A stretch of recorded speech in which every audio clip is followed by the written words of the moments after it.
Hello everybody, my name is Lauri Tönspark and I'm the head of Amperette Racing. We are situated here in Estonia, in Tallinn, the capital of Estonia. It's a very small country. It's about 250 kilometers and 250 kilometers, so it's really, really small. And it's in Northern Europe, in the middle of almost nowhere. This show is about C5 Corvette rebuild, or new body on top of C5. We call it now Amperette, Amperette Racing and Corvette put together. It's a nice name, it has sort of feminine sound to it. And if you look at the car behind me, it also has a sort of feminine curves on it. So we think it's okay. Maybe we could think of a better name, but it doesn't really matter. It's not about the name, it's about the car. It's about the design. This build all started from this car, a C3 Corvette from 1980. We built this car about 10 years. It belonged to our long-term customer Marko, who is also known as Udu in Estonia, or Fog. And we did a lot to this car. When it came here, it had everything in stock. Engine in stock, gearbox, everything. It even had the catalyzer under it and so forth. But it couldn't really spin the rear wheels. So if you buy this sort of car, you buy yourself a hobby car that you can only drive during our very short summer. Our summer is about 3 months. Then why would you need a car that doesn't really spin the rear wheels and it looks as awesome as this car, but it doesn't really go anywhere? So after the first season he drove it, he came to me and said, Lauri, we need to do something about it. So we did. We took the original engine apart, calculated everything, and we saw that without a major change in everything, we couldn't make any power out of it. So we decided to go with newer engine. And we put about 94 LT1, basically a Corvette engine, in here. So in order to boost the power, we also added GM hot cam kit to it, so it will basically be as LT4 that they had on ZR1 Corvette. And it did deliver. It started to behave differently. It makes a lot of power.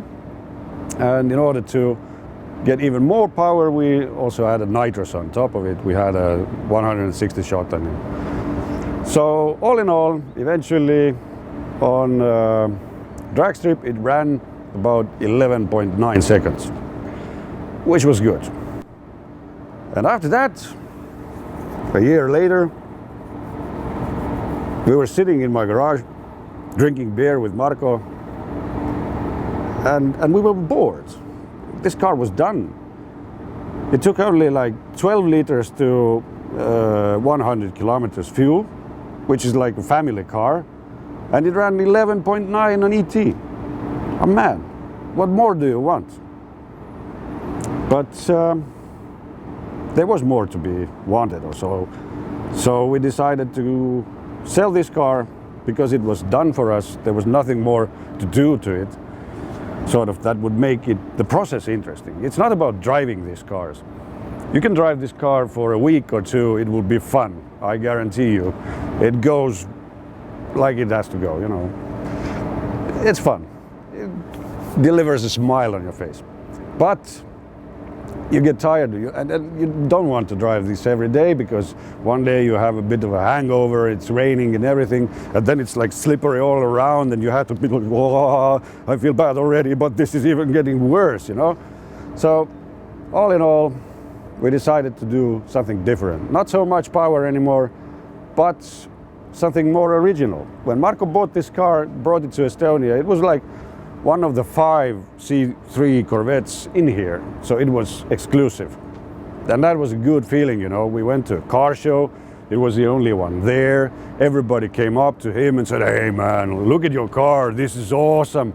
And this feeling is good, you know. It's better than when you're, you know, flying into a police radar with 200 kilometers per hour in city. So we decided to make a new body that would be exclusive. So we would get that emotion out of a very good car. Therefore, we had to pick how to do that. And eventually, as this is like OBD 1.5 car, being a 94 LT1, we knew that now we want to go with OBD2 because it's a current protocol for all computers, and it makes it easy to have, you know, gauges on iPad or so to check what's wrong with the engine on a phone, whatever. So 97 was pretty much, 96 was the limit under which we wouldn't go technically. So a 97 C5 Corvette, gearbox and rear axle, engine in front, really good balance, excellent car technically. It was a very logical choice, and these cars come cheap right now. So in order to buy this car, we went to salvagebeat.com or some site like that, and bought a crashed car. First of all, of course, we wanted to know that what's the state of this car. When it arrived here, we had to determine what's really the logical thing to do. Is it maybe worth saving this car and putting it all back together, doing all the plastic works, and or buying new stuff? And because it had scratches and dents and broken parts almost everywhere, like front fenders, the nose, the rear, everything was broken except for the hood. Therefore, we decided that it's not feasible. We calculated it, and rebuilding that car would have cost more than its current market value. Therefore, we have no guilt on our conscience. We are guilt-free. We are actually saving this car by building a new body on top of it, and we are doing a good thing. So welcome to our garage. Our garage is always full of all sorts of stuff. You can see a formula from the 70s here that we are repairing for Russians. Actually, this formula was made in Estonia. Actually, most of the Soviet formulas were made in Estonia. There were about 1,300 of them made. And about 50 years, or the whole Soviet Union racing was raced mostly with Estonia cars. This is Estonia 16. It had a Moskvich engine that was basically a stolen design from wartime, World War II BMW engine. So it had like 1,500 cubic centimeters engine, and it went quite fast, but it's the 70s. So we have to completely rebuild the car. It has to be turnkey, but it has to be also nice. So here we can see, this is the clay model that we started with the Amperette project. We have worked a lot of hours, I don't know, hundreds of hours on that. But we did not get, because we took some drawings from internet, how the shape of the car is, but we did not get exactly the right drawings, and the scale of it is not quite exact. So when we started to build the steel body, then it came to our attention that we have to build the body on top of the car, because all the details are there, the glasses and everything, and you have to just get it right on top of the car. Here you can see there's a nose part from Lotus car. It's actually an Opel Speedster, but it's genuine Lotus, just an Opel engine in it. We need to get that fixed. And we need to get actually quite many projects done before we can actually start building the Amperette in June. So there are many things in here. There are lots of formulas, like there's a formula, and there is a formula. That's a Reynard, actually, made in England. That's in Estonia. And there are several bars for these in the shells and everywhere. So, but come this way. Let's see other places that we have here. Yeah.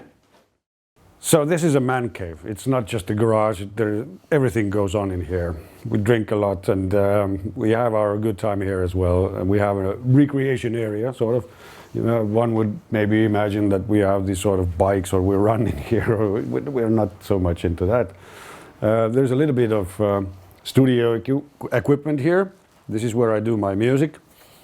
I like to compose and record some stuff. And this is the band room.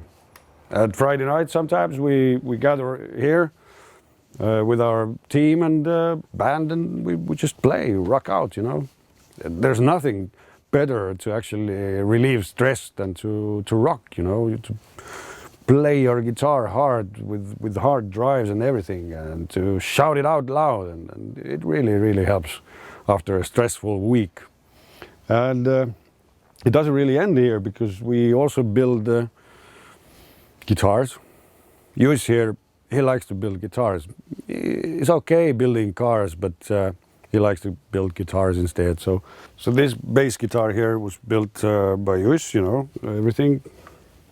It's sort of one-piece body through neck, or neck through body, actually is the term. It's been glued together with several parts and all finished here. This one I built for my son when he was actually about 7 years old or so. I asked him that, do you want to have an electric guitar? You know, maybe you want to be a rocker as well, like your dad. And then he said, yeah, I would like them. Let's go to the shop then and see what do you like, you know. No, I want a bat guitar. So you want a bat guitar, but there is no bat guitar in the world you can buy, you know. So I built him a bat guitar.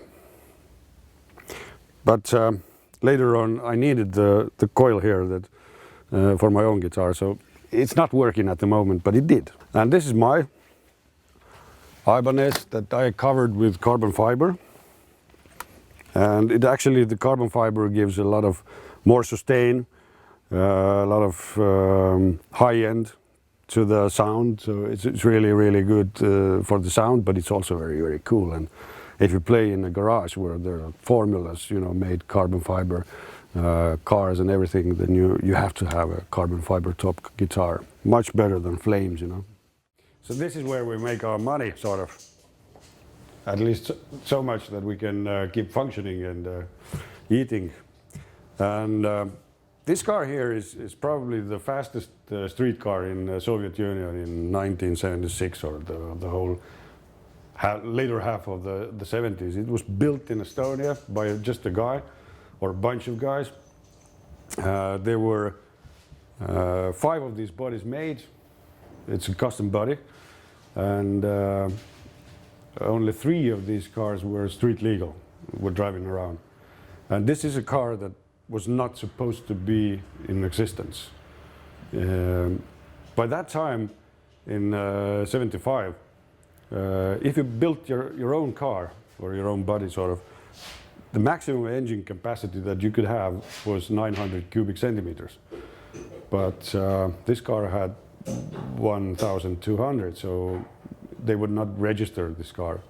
So he was driving around with wrong number plates. And the guy that built this, Artur Masovsky, he was also working in militia. So one day, Minister of Internal Affairs sees him driving this car and says, I want to see your car. What's this, you know? And he wanted to sit in the car, but this guy was like 2 meters long and really wide. So he couldn't fit in the car. But anyway, he liked the car, and then Artur told him that I have a little bit of a problem here, that I cannot register this car properly. And the minister said, okay, I'll write you a letter. So he wrote to the car registry that because this car could be used in militia operations, please register it. And they did. So this is a car that never was. And officially, Artur could not give interviews about his car or advertise it in newspapers or magazines or anything.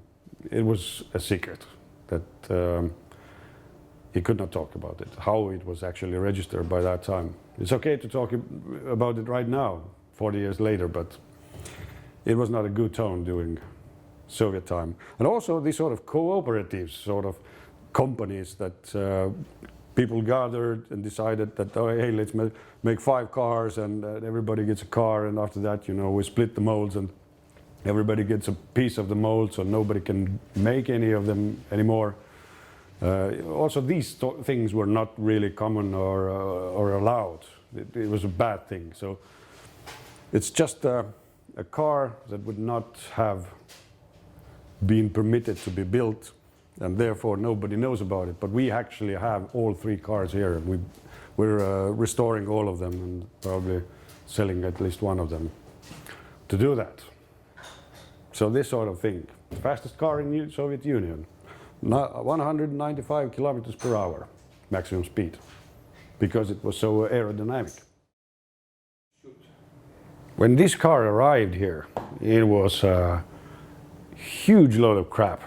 And I've already promised to the customer that we're gonna do this car, but when it arrived, I was actually like, hey, take it back. But it was built by my friend's father.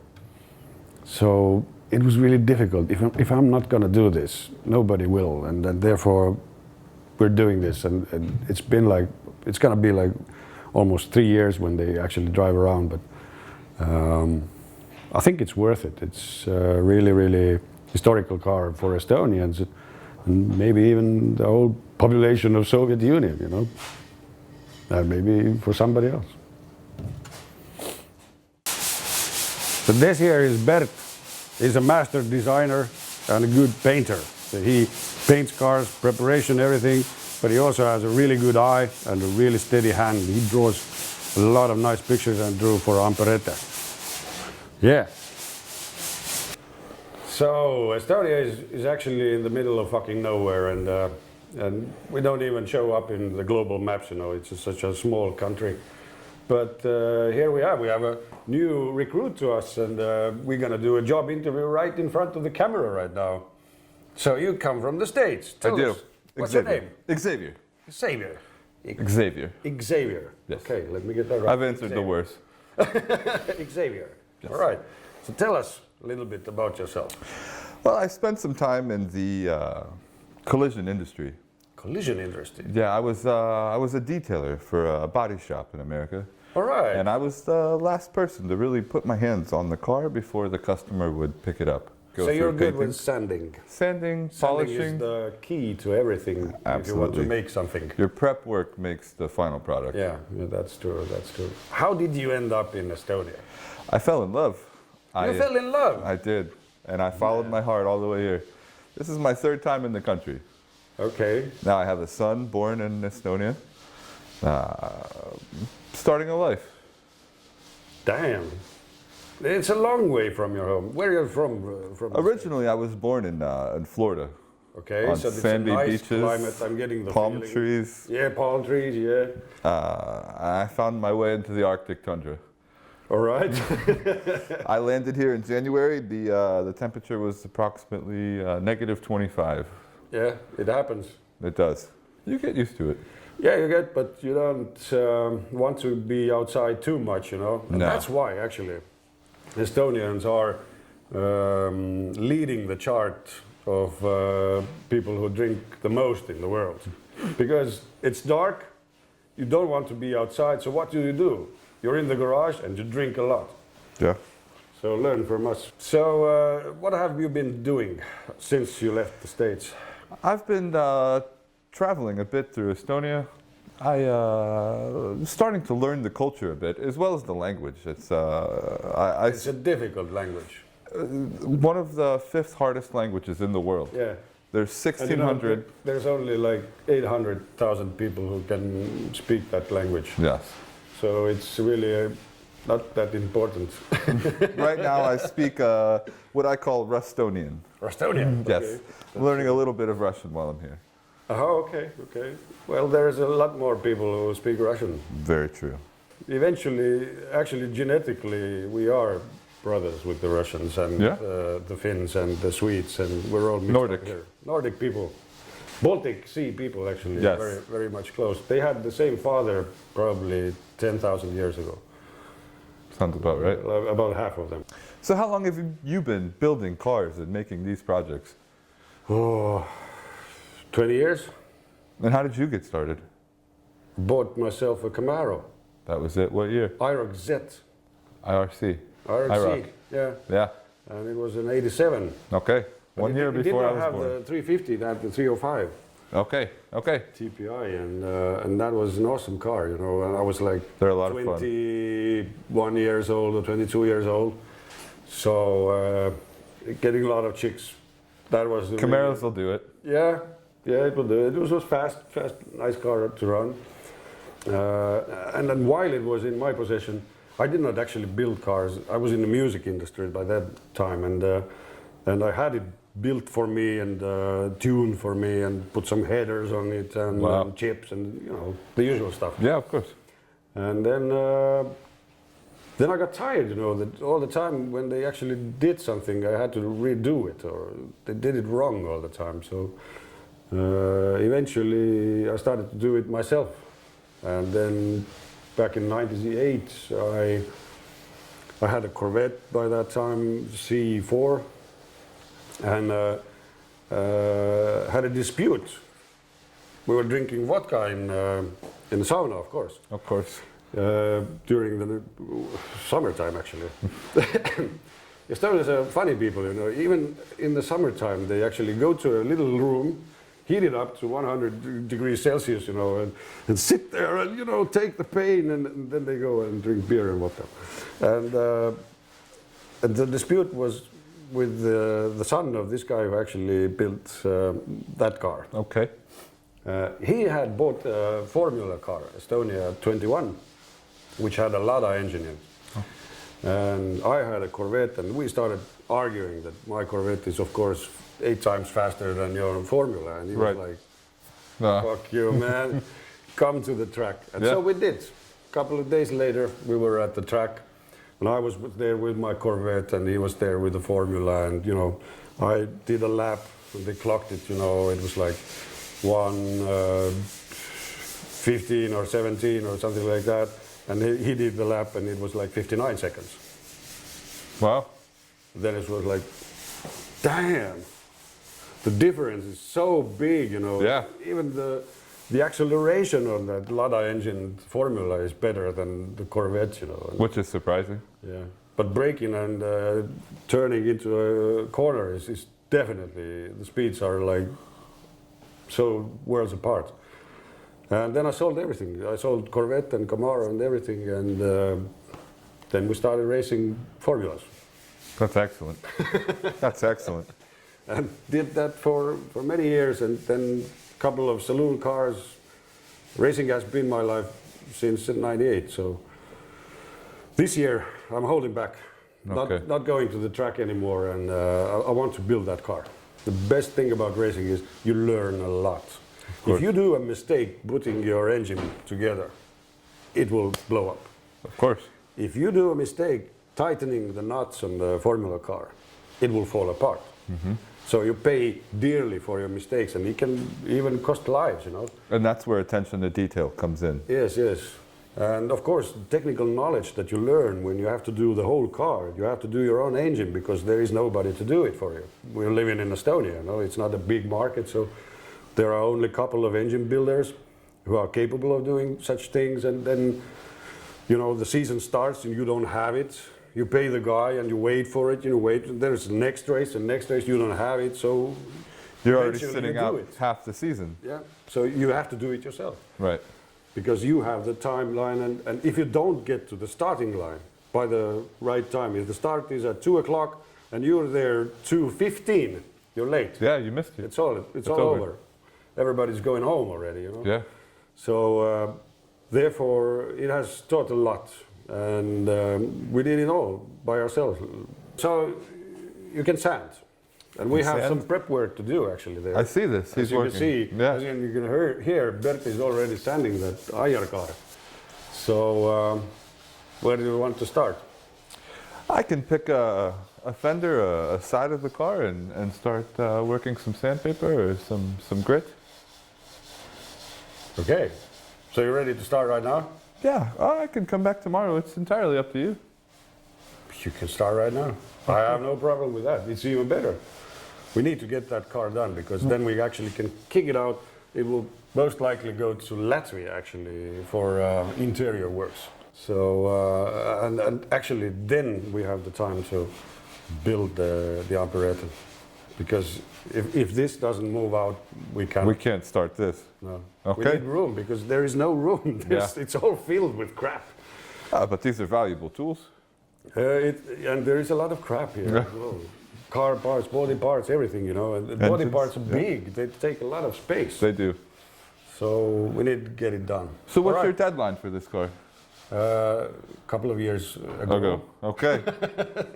Yesterday. Yesterday was already too late. Okay. Now, we want to see this car running this year. Very good. Summer is short, and so if we can get it out in May to get all the interiors done, we need to paint it at least twice. Okay. First one we paint, then we take the molds, because we have 2 more of these. Okay. They were all 3 were slightly different shapes, because one guy was taller than the other, so he lifted the body a little bit from the floor. So it was a higher car and so forth. But as we have worked so much in getting the shape right on the old glass fiber body, it's no point of doing it again. Much more simpler to just take the molds, make a new body, and make that car alive again. And it will actually keep that shape. Yes. With this old fiberglass having a lot of everything in it, a lot of cuts, a lot of, you know, it might start move again under the sun, under the heat. Yeah. It will take a different shape. So of course. We need to make them nice and shiny and permanent. Yeah. Well, if you get to this point that we are right now here, thanks for watching, because it has been already quite a long time that we've been talking here. So in next episode, we're going to talk some more about the Amperette bodybuilding and the shapes and everything, the philosophy of that. Stay tuned, like our channel, and see you soon.